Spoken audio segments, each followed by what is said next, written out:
Good afternoon, everyone. Thank you for standing by. My name is Tamia, and I will be your conference operator today. Today's call is being recorded, and all lines have been placed on mute to prevent any background noise. After the speaker's remarks, there will be a question-and-answer session. At this time, for opening remarks, I would like to pass the call over to Jason Starr, Head of Investor Relations. Thank you, Tamia, and good afternoon, everyone. Welcome to Gen's third quarter fiscal year 2026 earnings call. Joining me today are Vincent Pilette, CEO, and Natalie Derse, CFO. As a reminder, there'll be a reminder of this call posted on the Investor Relations website, along with our slides and press release. I'd like to remind everyone that during this call, all references to the financial measures are non-GAAP, and all growth rates are year-over-year, unless otherwise stated.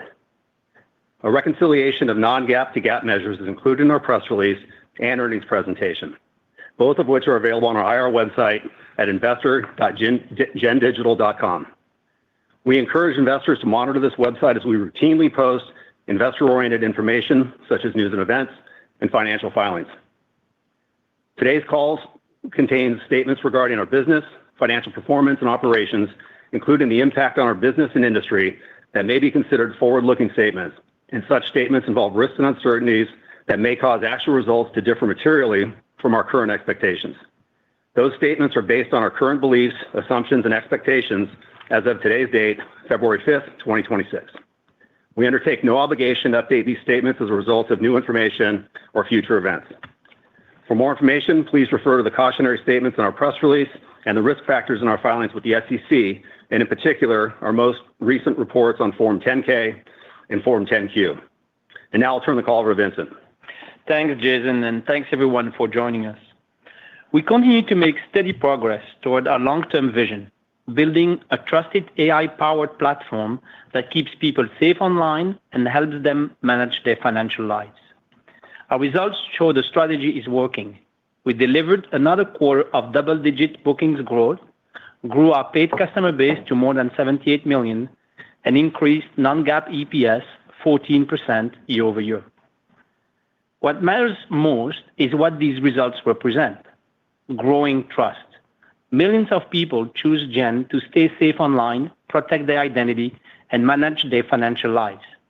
Everything we build is designed to earn that trust every day. Today, I'll focus on three things: how AI is reshaping the threat landscape, how cyber safety and financial wellness needs are converging, and how our unified AI-driven platform underpins durable long-term growth. And after that, Natalie will review our financials. So let's start with the threat landscape. The most dangerous attacks today no longer look like traditional hacking.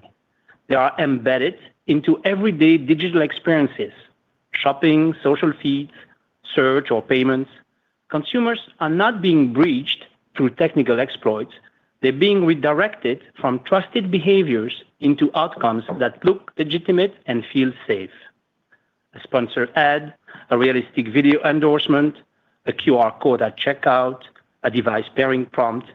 Any one of these can trigger a scam that compromises both digital identity and financial health. We see this shift clearly in our data. Across Gen, we block tens of millions of scam attempts every quarter, most tied to financial fraud. Last quarter alone, we blocked more than 45 million fake online shop attacks, up over 60% year-over-year. These scams mirror exactly how people shop today, and scammers are following consumers in those same channels. As a result, fake ads now represent more than 40% of all consumer cyber threats. They are visually indistinguishable from legitimate brands, and the fraud often is not revealed until credentials are stolen and payments are made. Speed is the second major shift. AI has compressed the life cycle of attacks from months to days, sometimes hours. It has lowered the cost and effort required to launch personalized scams at scale. The implications are clear: more attacks, faster execution, and higher success rates. And Gen is built for this reality. Because of our scale and the depth of our telemetry, Gen has a unique view into how threats emerge, spread, and intersect with real consumer behavior. We analyze real-time signals across security, identity, devices, platforms, and financial activities. This lets us go beyond blocking threats to understanding risk as it evolves and adapting protection dynamically. Cyber safety today is no longer about blocking malware or bad websites after the fact. It is about understanding behavior, intent, context in the moment across identity, devices, platforms, and money. And Gen's platform is built for exactly that. This approach is resonating. Cyber safety bookings grew 5% year-over-year, with double-digit growth in our most comprehensive Norton 360 with LifeLock offerings. Customers are choosing broader protection because of the risks they face are broader. Looking ahead, AI agents represent the next major shift and the next major consumer risk. Millions of people already use AI agents to browse, shop, manage accounts, and make decisions on their behalf, and adoption is accelerating. These systems act like humans online, but at far greater speed and scale, creating new vulnerabilities. AI agents can be deceived the same way people can, through fake ads, impersonation sites, or misleading messages. But the speed and impact are amplified. We're already seeing agents click on fraudulent ads, enter credentials into impersonation sites, and authorize transactions based on manipulated information.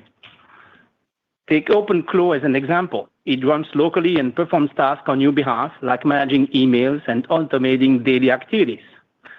To work, these agents access your files, your messages, and credentials, and if something goes wrong, the consequences can be severe. A single malicious email could prompt an AI agent to scan a device, extract sensitive data, and send them out without exploiting any traditional software bug. The AI is doing exactly what it was designed to do, just without enough safeguards. Autonomous agents redefine what consumer cyber safety means. Protection is no longer just about protecting users. It's about protecting the autonomous systems people rely on. Security cannot be optional, but the providers of these innovations are not focused on making it foundational. That is a gap Gen is uniquely positioned to fill. Earlier this week, Gen Threat Labs introduced a beta version of the world's first Agent Trust Hub. It allows users, both humans and AI bots, to scan skills for risk before execution, control what agents access, and verify safety before it's used. It also includes a curated marketplace of skills maintained by Gen security researchers, effectively the world's first trusted app store for agent skills. Also in December, we launched Norton Neo, the world's first safe AI browser. Adoption has been strong in our install base, reinforcing demand for AI experiences that are secure by design. AI agents will go through hype cycles, of course, but the trend is permanent. As AI becomes embedded in daily life, people need a trusted partner to protect them. The AI economy cannot scale without safety and confidence, and that's where Gen comes in. Our competitive advantage is based on AI combined with and powered by the unmatched breadth of signals that we bring together across security, identity, and financial risks. At our scales, those signals allow us to retrain our defenses continuously, detect scams earlier, adapt faster, and stop attacks in real time. That allows us to deploy enhanced anti-scam protection across our portfolio, including on-device deepfake detection that can stop an attack during a video playback. These are practical defenses designed to protect consumers against real-world threats. We also recognize that identity threats and financial risk are no longer separated. They are deeply interconnected. That is where Gen delivers true peace of mind, and our customers recognize this shift, trusting us more every day. Across our portfolio, we're approaching 100 million active financial accounts monitored and over 500 million protected endpoints. Each month, customers take millions of financial actions, allowing us to strengthen protection, personalization, and recommendations. Within LifeLock, we continue to expand beyond traditional identity protection. Financial accounts monitored grew double-digit year-over-year to nearly 50 million. We are redesigning the LifeLock experience to deliver clearer and expanded alerts, personalized insights, and more actionable recommendations, reinforcing its position as the most trusted financial protection partner. MoneyLion also continues to perform strongly, with nearly 40% revenue growth in Q3. More importantly, it is evolving into an always-on financial hub. Beyond short-term liquidity solutions, we're helping consumers manage cash flow, build confidence, and protect financial progress they're working hard to achieve. Later this year, we will launch MoneyOne, a new subscription combining the best of MoneyLion with scam and identity protection, currently in closed beta and moving towards early access. This quarter, we introduced a new feature like Found Money, our savings optimization assistant. Early engagement has been strong. 60% of users engaging with Found Money interacted with an offer, and 30% linked at least one additional account, strengthening the data foundation that powers personalized guidance. Leveraging the strengths of Gen, we also embedded scam security and risk detection directly into MoneyLion's transaction insights. And as adoption grows, this reinforces the flywheel between engagement, insight, and value. And as a result, we delivered record highs in Instacash usage, raw money deposits, and card activity, proof that trust, safety, and growth scale together. Our marketplace engine continues to scale under the Gen brand.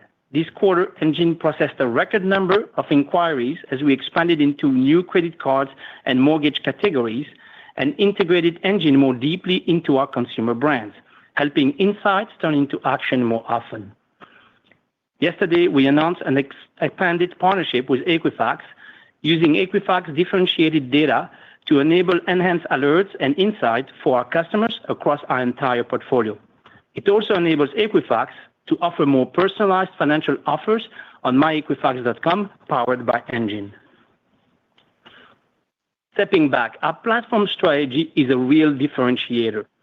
Across Norton, Avast, LifeLock, and MoneyLion, we operate leading consumer brands that generate high-value signals on behavior, risk, and intent that are amplified by our marketplace. Engine alone now processed over 360 million inquiries annually, with expanding financial product verticals and improving conversion. What sets Gen apart is how we connect these inputs to create value for our customers and the business. Unifying AI and our data-driven platform to bring together security telemetry, identity events, financial behavior, and marketplace interactions is at the core of our strategy. This shared foundation allows us to move beyond static protection and deliver personalized, contextual guidance when it matters the most. After building our modular cyber safety tech stack, we now focused on expanding our unified data platform and automation trust layer, turning vast amounts of data into actionable intelligence that helps consumers make better digital and financial decisions. In an AI-driven world where outputs can be biased or manipulated, Gen's ability to anchor guidance in verified identity and trusted data is a durable competitive advantage. And our strategy is simple: turn proprietary signals into trusted recommendations and scale them across our products and partners. We are already seeing early benefits. Our AI lifecycle agent is orchestrating customer lifecycle communication, engagement, and personalization across the portfolio. Our real-time data platform powers customer-facing features like Protection Score, giving consumers a clear, actionable view of their protection. And shared LLM frameworks are accelerating innovation across products with new agent capabilities deployed in MoneyLion and Norton Money app. So in closing, success for Gen is defined by trust, earning it, scaling it, and delivering it in the moments that matter the most, helping people make safer, smarter digital financial decisions.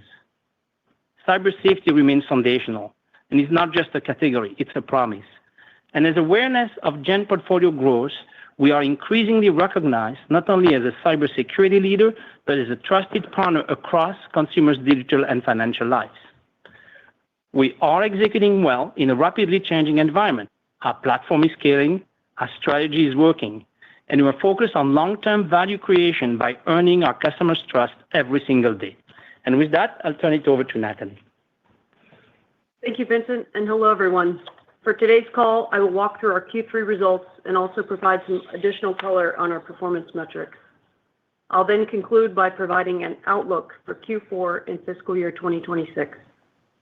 I will focus on non-GAAP financials and year-over-year growth rates, unless otherwise stated. I will also include commentary on our pro forma growth, which includes MoneyLion's results from the prior year for comparative purposes. Now on to our results. Q3 was another strong quarter for Gen, with results coming in at the high end of our guidance, driven by record revenue and bookings, double-digit EPS growth, and exceptional free cash flow generation. On a reported basis, Q3 bookings was $1.3 billion, up 27% year-over-year, and up 10% on a pro forma basis, with revenue of $1.2 billion, up 26% year-over-year, and up 8% on a pro forma basis. In our cyber safety segment, bookings grew 5% and revenue grew 3%.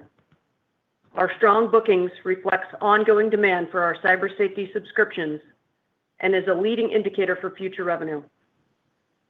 Operating margins remain strong at 61% as we drive increased leverage in this segment. Growth continues to be supported by secular tailwinds from rising scam activity, driving strong adoption of our Norton 360 memberships across both desktop and mobile. Our higher tier memberships continue to grow double digits, where customers choose the most comprehensive security, privacy, and identity protection, and our newest capability, Genie Pro Scam Protection. Through our expanded features, we are strengthening our product relevancy and driving increased membership conversion, now nearing 45%. We will continue to strengthen lifecycle messaging and upsell pathways, improving the customer lifetime value across all cohorts. In our customer success organization, our product recommender continues to scale with select customer cohorts. This is an internally developed AI model that analyzes customer product ownership, feature usage, and behavioral signals to deliver more relevant and timely offers. This approach allows us to better match customers with the services that they are most likely to need, improving conversion rates and increasing product penetration across our install base. Early results are encouraging, particularly across our privacy add-on products, with Norton cross-sell penetration now exceeding 26%, which reflects our continued progress towards the targets we set out at our last Analyst Day. Based on this performance, we plan to expand this capability to additional cohorts in Q4 and continue to drive more commercial benefits from our Gen platform. In our trust-based solutions segment, on a pro forma basis, bookings and revenue grew 23% and 22% respectively, and more than doubled on a reported basis. Operating margins remain stable at 30%, in line with expectations, as we make targeted investments in MoneyLion and other AI-related initiatives. Performance this quarter was led by nearly 40% revenue growth in MoneyLion, well-balanced across strong customer demand for personal financial products like Instacash and further scaling of our Engine marketplace, which enriches the Gen platform through tens of millions of inquiries taking place every quarter. Double-clicking a bit more, Instacash delivered record originations during the quarter, supported by targeted marketing investments to capture elevated demand during the holiday season. At the same time, Engine continued to gain traction as we added new partners across leading financial brands and top online publishers. The strength of the Gen brand and our scaled audience is increasingly elevating Engine as a premium marketplace partner. Growing adoption of third-party financial products on Engine reinforces our mission to help consumers make better financial decisions through embedded experiences across both financial and non-financial platforms. And we continue to deliver steady growth in our identity offerings, which remain our highest value customer cohort with the highest retention. We are also advancing our secure financial wellness strategy with the initial rollout of a LifeLock branded marketplace that now includes offers from leading credit card issuers and high-yield savings accounts. While still early, initial test results are encouraging, particularly in driving offer engagement with our LifeLock cohorts. And across the segments, our direct channels continue to reflect the strength of our first-party portfolio and innovation efforts, with revenue growing 18% as reported and 6% pro forma. Our partner business continues to scale impressively, growing revenue 88% as reported and 23% pro forma, supported by diversified growth across the portfolio, led by Engine Marketplace, retail channels, particularly in Japan, and employee benefits, which delivered another strong double-digit quarter of growth, driven by continued new logo acquisition during open enrollment season. We continue to drive broad-based growth in our paid customer base, now totaling over 78 million customers and up 1 million sequentially. Cyber Safety Direct customers were up 500,000 as we continue to expand across the regions and channels, consistent with prior quarters. And we are acquiring new customers through MoneyLion and Engine Marketplace as we add new verticals, all with sustainable, healthy returns. Now turning to profitability. Q3 operating income was $629 million, translating to a 51% operating margin, in line with our expectations. Our margins remain robust across our segments as we scale and diversify. We remain committed to operating in a disciplined fashion, as our results demonstrate, scrutinizing our cost envelope proactively. We have and will continue to invest in our strategic AI opportunities. We will invest in our long-term strategic growth initiatives while remaining steadfast in driving efficiencies. Q3 net income was $394 million, and diluted EPS was $0.64, up 14% year-over-year as reported, and at the high end of our guidance. This represents our 9th consecutive quarter of achieving or exceeding our 12%-15% EPS growth target, reflecting consistent execution and capital allocation. During the quarter, we reduced our weighted average ending share count to 618 million, down 5 million shares year-over-year. Interest expense was $131 million in Q3, and our non-GAAP tax rate remained steady at 22%. Turning to our balance sheet and cash flow, Q3 ending cash balance was $619 million, representing over $2.1 billion of liquidity, including our $1.5 billion revolver. During the quarter, we generated $541 million in operating cash flow and $535 million in free cash flow. This robust free cash flow enabled us to deploy nearly $700 million of capital for shareholders, including $300 million towards share repurchases, which is 11 million shares, as well as $300 million of debt repayment and $77 million of regular quarterly dividend. We exited the quarter with net leverage at 3.1 times EBITDA, which puts us ahead of schedule for our goal to drive net leverage below 3 times in fiscal year 2027, while maintaining flexibility to continue investing in growth and additional capital returns. Please note, we are currently exploring refinancing options for our TLA, our Term Loan A, which matures in September of fiscal 2028. Early market discussions have been encouraging, and we expect to complete this before it becomes current. For Q4 fiscal 2026, the board of directors approved a regular quarterly cash dividend of 12.5 cents per common share to be paid on March 11, 2026, for all shareholders of record as of the close of business on February 16, 2026. These strong quarterly results underscore our commitment to driving profitable growth with disciplined execution, generating strong free cash flow, and returning capital to shareholders that have become hallmarks for Gen. Now let me share our Q4 and fiscal year 2026 outlook. We are raising our revenue and EPS guidance again for fiscal 2026, based on our strong results and the momentum we're seeing. Our business remains resilient, bolstered by a highly recurring revenue base, further supported by solid customer retention and substantial free cash flow generation. For fiscal year 2026, we are raising our annual guidance and now expect full-year revenue in the range of $4.955 billion to $4.975 billion, up from our prior expectation of $4.92 billion to $4.97 billion. We expect non-GAAP EPS to be in the range of $2.54 to $2.56, representing our continued commitment to achieving the 12% to 15% annual EPS growth. This implies an expected Q4 non-GAAP revenue in the range of $1.24 billion to $1.26 billion, and EPS in the range of 64 to 66 cents. Our Q4 and full year guidance assumes high single-digit pro forma growth and disciplined cost management while funding targeted longer-term growth initiatives and investments in the Gen platform and additional AI capabilities. This guidance range also assumes current FX rates to Q3. We're now well into our final quarter of a very strong fiscal year.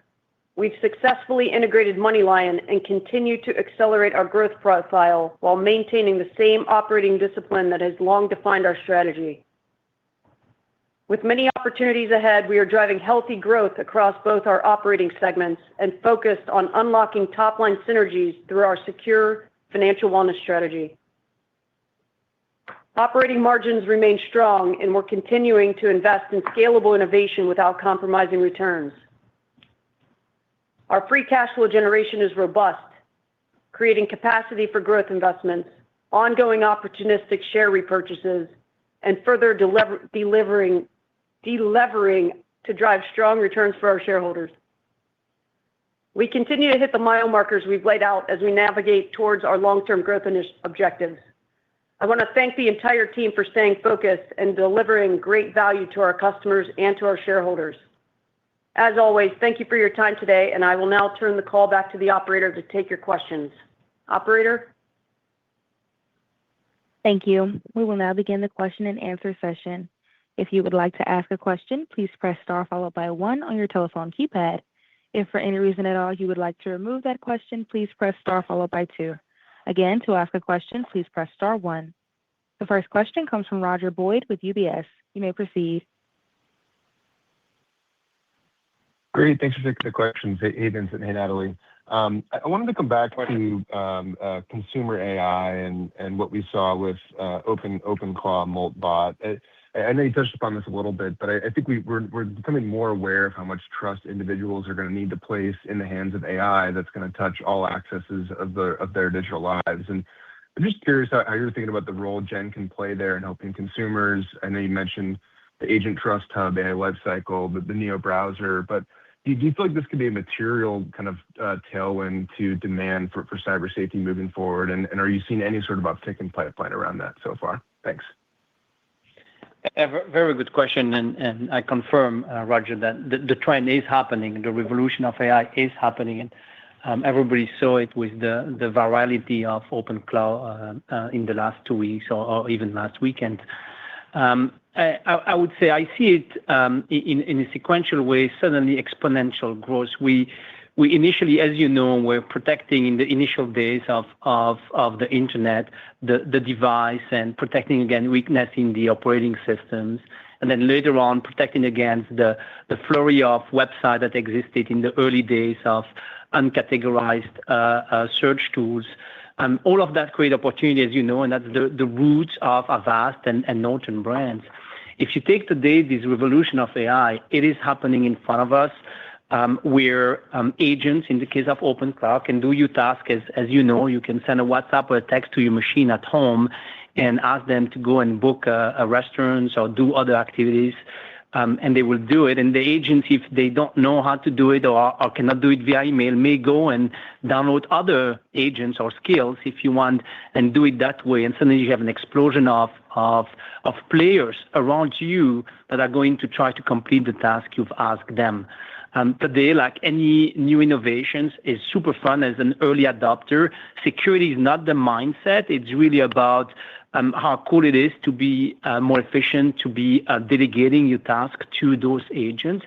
And similarly, that at the beginning, the operating system were not fully secured and Norton created the antivirus. We feel there's a huge gap here to singly focus on bringing that trust and security and verification inside this environment. As you mentioned, we launched the Agent Trust Hub. at Gen from our lab. It actually comes from the fact that over the last 2 weeks, we saw many of our Norton users starting to use some agents, cascading those activities to other agents, and so exposed to risk. There's over 18,000 skills that have exposure to the internet that can be pulled by your agent. Some of them could be malicious. Some of them could leak some of your information, like password or other things, if you give them access to your machine. And people don't always know what they will do. This Trust Hub will enable to really validate whether an agent or skills will have a set of risks and decide whether it's an acceptable risk or not. And actually, very uniquely, we build it for bots and agents. So website normally designed for humans, and you can, if you want, to program it yourself. But it's also for the agent to go and look at it, see what's verified or risky, and then where the marketplace is to see which other skills can be used.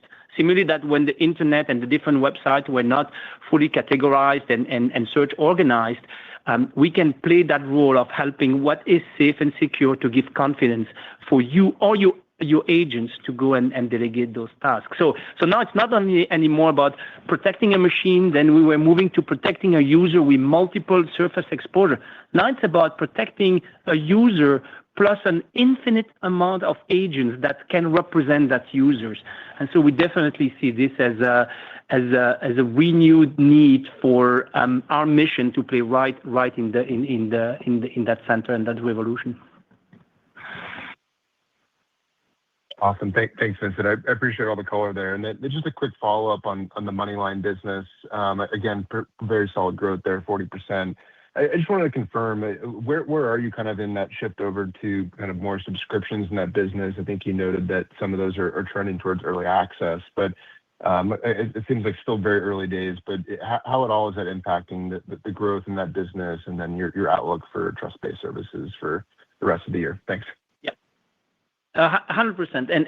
And we said the Mark IV, a very how could I say, cautious pace. Doesn't mean a slow pace, but a cautious pace to make sure that we follow the consumer needs where they are and we do not compromise the customer experience. MoneyLion itself, in the financial wellness sector, is growing ahead of market, continue to be very strong on both legs, the personal consumer offering led with Instacash, but also membership savings account, and then with Engine that's really outgrowing the rest. And today the ratio is roughly 60% on the consumer side or the personal financial side, and then 40% on the Engine side.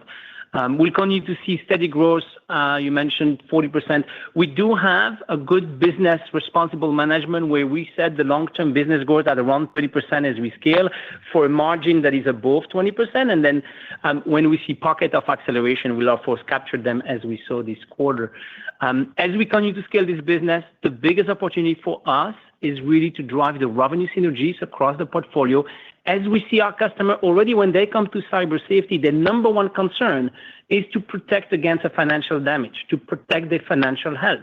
And now with MoneyLion, as we embedded white label and created into our Norton and Avast, our LifeLock applications, we enable the consumers to not only be protected, but improve that position.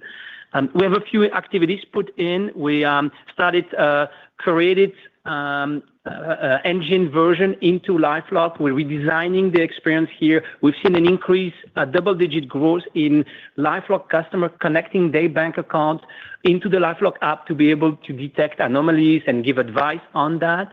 And that will continue as we said. We launched last quarter Norton Money, both in the employee benefit channel, which will only, as you know, show up materially at time of benefit inscription at the end of the calendar year.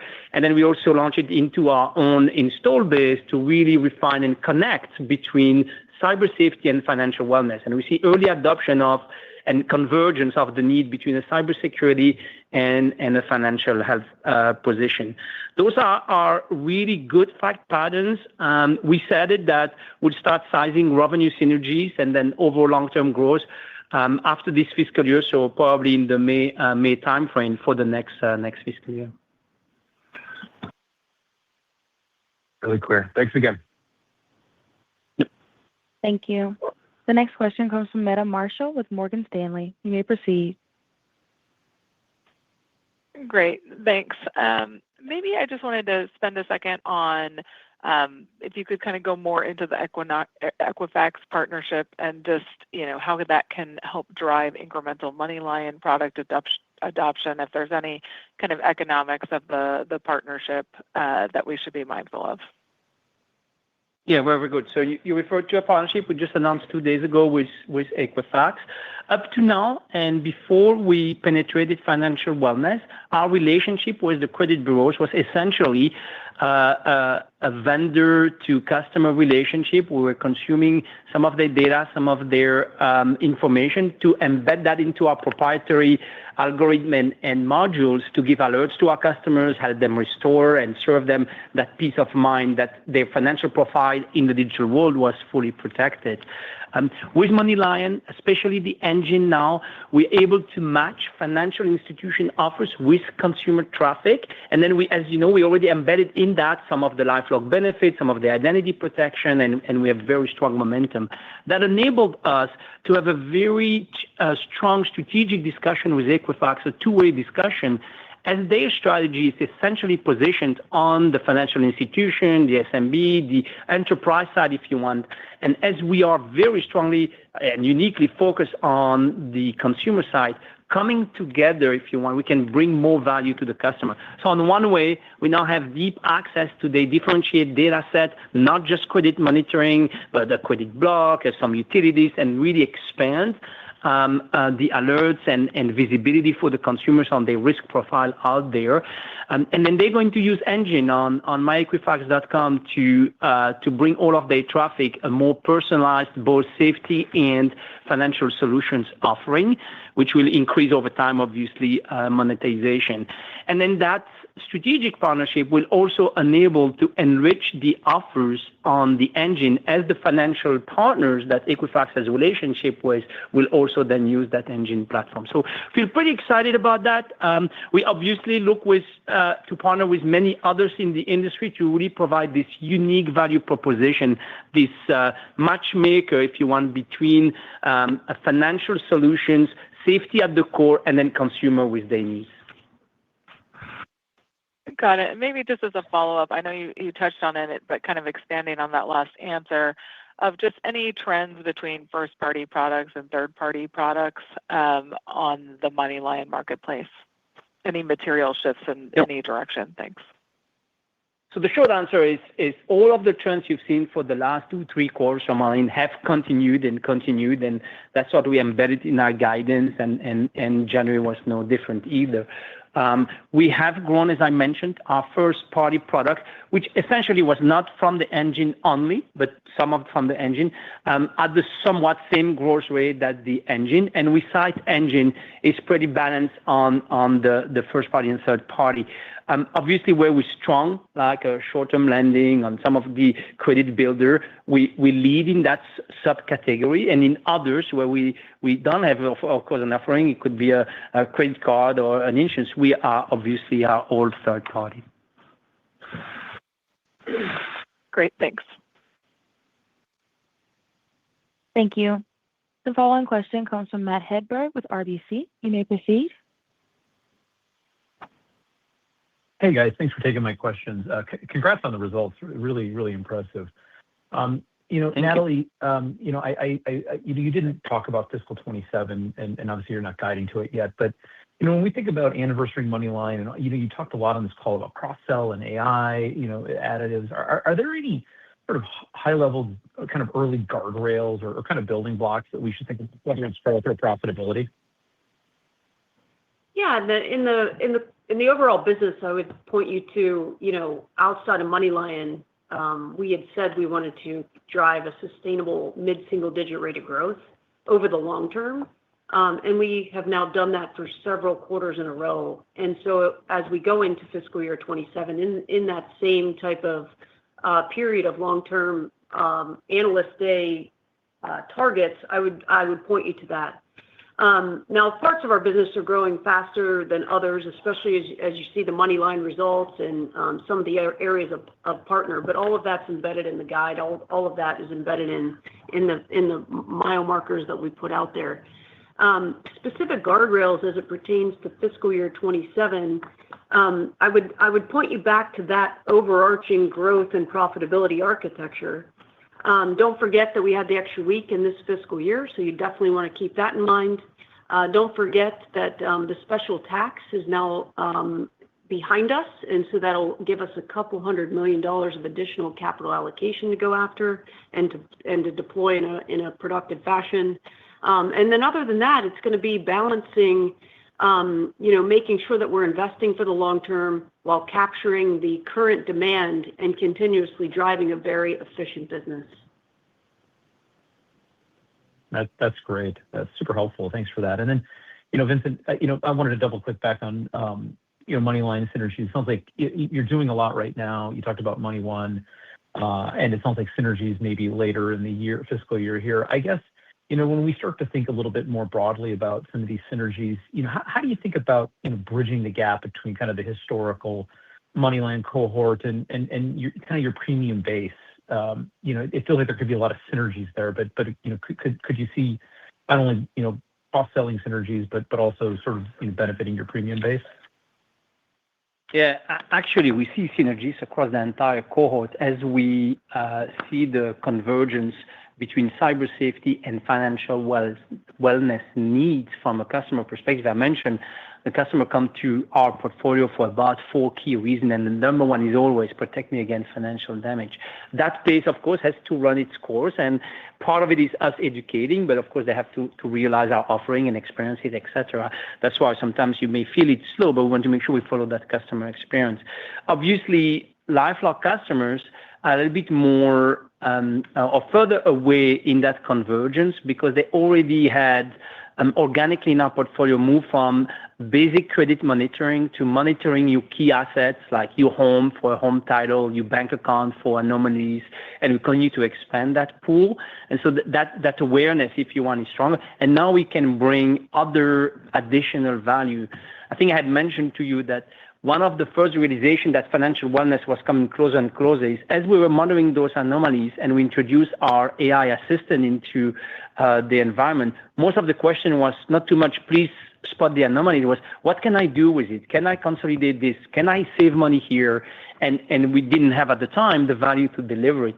Today with MoneyLion, which of course we're creating for a LifeLock customer journey experience, we'll be able to address all of that. So it's expanding that view. We're not approaching it as a cross-sell the same way that maybe a traditional cross-sell has been. And so it's much more customer-driven from a customer adoption using our assistance into the platform. Got it. Thanks, guys. Yep. Thank you.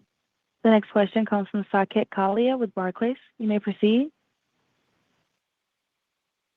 Okay, great. Hey, guys, thanks for taking my questions here, and great to see the consistency. Hey, Vincent. Yeah, thank you. Vincent, maybe we'll start with you. There's clearly a lot of success on driving the top of the funnel, right, with various offerings, right, and of course, MoneyLion is the newest one.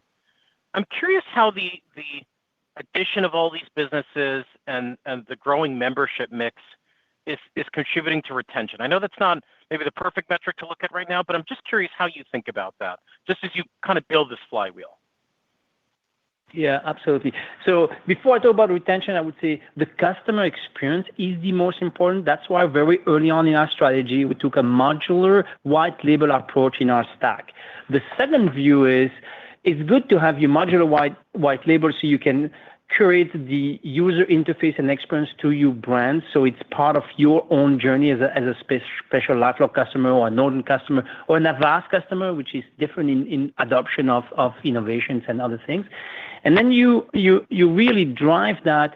Now our second step is to drive that with intelligence. And so unifying our data set across all of our applications to drive intelligence and leverage those intelligence pools or those LLMs across the different apps is adding more value, personalized, contextualized, finding that right moment of your needs. And that also is a big impact, a big driver in this multi-application or multi-brand portfolio. And then to answer your question, if you do really well in customer experience and you find the right moment and the right intelligence, if you want to do it, you're going to have improved retention. Today, we have our cohorts by cohorts that continue to improve in retention. Of course, MoneyLion doesn't have subscriptions, so we do not know about MoneyLion yet in terms of material retention pool. As we'll grow subscription, we'll be able to tell you more at that time. And overall, Gen retention has been stable. Got it. Very helpful. Natalie, for my follow-up, maybe for you, it was great to see the strong capital return. I think in $300 million in the quarter on both delevering and in buybacks. I was just wondering if there are any guardrails that you would have us think about for kind of how you'll deploy, kind of going forward beyond Q3. Yeah, we were happy about this quarter. We generate such a substantial amount of free cash flow, and we really challenge ourselves to deploy that in a balanced fashion as fast and as efficiently as we can. And I think Q3 was reflective of that. And Q3 is going to continue in terms of as we look into Q4 and we look into the fiscal year.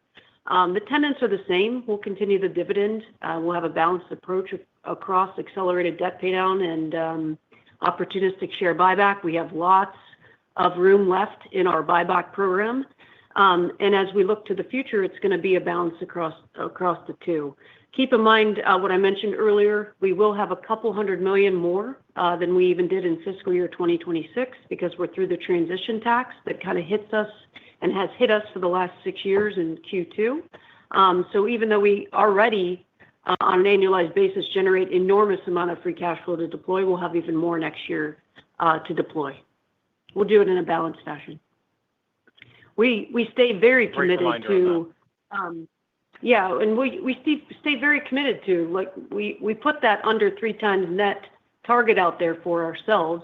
We're really, really close. I mean, even if I look at, in the next quarter or two, we're going to organically be there through mandatory debt pay down and a little bit of accelerated debt. And so we'll continue the balanced approach. It's working for us. Very helpful. Thanks, guys. Thank you. Thanks. Thank you. The next question comes from Rob Coolbrith with Evercore. You may proceed. Hi, good afternoon. Congratulations to the team on the strong results and outlook. Just wanted to ask on some of the investments you're making operationally in the business. Sales and marketing seems to accelerate a bit in the quarter. I was just wondering if that's something that's reflective of inflation in the media cost environment, or if that's in response to anything you're seeing in the business, maybe faster payback periods, stronger LTVs, maybe on the Norton 360 mix shift, which sounds quite positive. And then on R&D, looks like you're seeing a even stronger efficiency and productivity growth there. Just wanted to ask if you have anything new you could add on the use of AI within the organization, if that's making a strong contribution, or just maybe better synergy realization. Anything more you might be able to add on that? Thank you so much. Yeah, thanks for the questions. We appreciate it. On sales and marketing, let me take that one. We have increased our sales and marketing. We continue to deploy in the market where we see the highest and the most efficient return. There's a few. We're definitely investing in capturing more on an acquisition front, the bigger, higher ROAS on the membership adoption, so the 360 memberships, to your point. We see that really taking off in the mobile, the customers that are being acquired through the App Store. That's driven by a lot of the new functionality that our team has built and expanded into the mobile channels. But it doesn't stop there. We're seeing the demand for the 360 memberships across the board. That's fantastic. We continue to invest in MoneyLion, both on the first and the third party. We see well-balanced growth, even higher than we had indicated to you guys, higher than our expectations, higher than the average industry growth. So we saw both first party and third party growing at approximately 40% in the quarter, and so continuously investing in healthy returns to shore that up. And then just generally across the board, we're very, very diversified across the channels. We really just operate in a disciplined fashion to create the capacity to invest more and more in sales and marketing because we want those healthy returns. We want to make sure that we're acquiring the right cohorts at the right time so that we continue to sustainably grow at that mid-single-digit rate of growth. And so, yes, for Q3, I'm proud of the team. And then every quarter, we just get smarter and smarter through the analytic and the tools that we're using on those returns, on that CLV over CAC. And that continues to be a horse that we'll ride to drive our revenue growth. Cool. And then maybe I take the R&D, and then Roger, as you analyze it, also keep in mind that the MoneyLion business and you have the public data from prior acquisition versus a core security business have different profiles. Obviously, the MoneyLion is a little bit more in cost of goods, so a bit more in S&M, a little bit less in R&D, and I would say our security business is exactly the reverse. So you do have a little bit of a mixed impact. On R&D, though, we're doing pretty cool things. I mentioned, I think a few times that we have two big buckets of AI initiatives. One, we call them AI native portfolio, and it's really about rebuilding many of our new applications or features with first an AI lens, as opposed to introducing AI feature into it, is redesigning it from an AI a native view. And then the second one is changing our functions to be AI first. And there are three buckets that are making really progress. One is in our support area, the second one is in our marketing area, and the third is in R&D, and there's no order of priorities on those. We're making really good progress on redesigning how we approach software development and product from ideations to product launch. We have a set of seeds, I would call that, we call our Genicorn, and it's basically a squad of three, a PM, an R&D developer, and a design person, and they have to drive everything from ideation to product using only AI tools. And we're running experiment, we're still in the learning phase, but super exciting by how the capacity, if you want, to test, learn, and put to market new products at the speed of never equaled before. That will continue to lower your cost of overall R&D.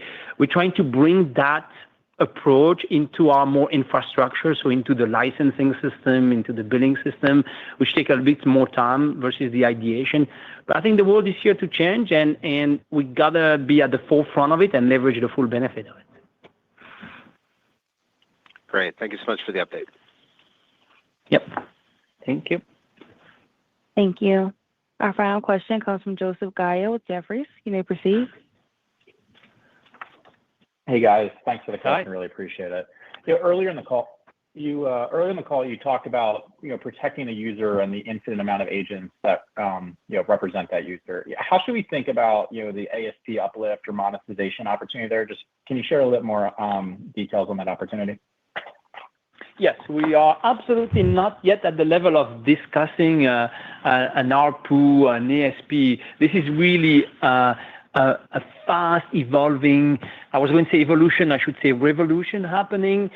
Even people who are not technically savvy, like some of my dear board members, are calling and say, oh my God, I use OpenCloud and now I connected my email and my calendars and I don't know what's working and can we please undo it? I'm worried. And so we see that real time, real life with people adopting it. Right now, there is a gap to fill, which is providing that safety the same way that antivirus certainly provided safety into the operating system at the beginning of its life that was not focusing on security, but more on all the features. We believe there's a similar need here into the AI economy, and we were going to move super fast on that. There is no doubt in our mind that as we continue to expand that and able to protect not only the users, but now the exponential amount of agents they may use, they would be willing to pay for that pain point because we see in real life that it is a pain point and a worry for those who are using it. That's really helpful. Maybe just as a follow-up, I mean, you guys have done a tremendous job of beating the expectations you've laid out. As we think about 4Q guidance, is there anything we should consider in terms of macro or, as we're getting used to MoneyLion, just anything to call out in terms of seasonality there? Thank you. I think just from a current consideration standpoint, everything is baked into either our actuals or we're responding to what we know of right now. I don't really look at macro factors and try and fold in or weave in anything specific with the unknown. And I would include FX in that. So the currencies that we assume are what we already know and what's already in the Q3 actuals. Anything else that you? Well, if I can add, obviously you've seen the consumer sentiment being at a multi-year low, but I would say the last months, maybe the last few months, have been stable at that level. And obviously the need we address, whether it's security or frankly financial health to be able to survive in that, are all super relevant in that environment. So notwithstanding a one-time special crazy environment that could happen in the world, we do feel that even though it's slow, it's stable. Great to see. Thank you. Thank you. This concludes today's conference call. Thank you for your participation. You may now disconnect your line.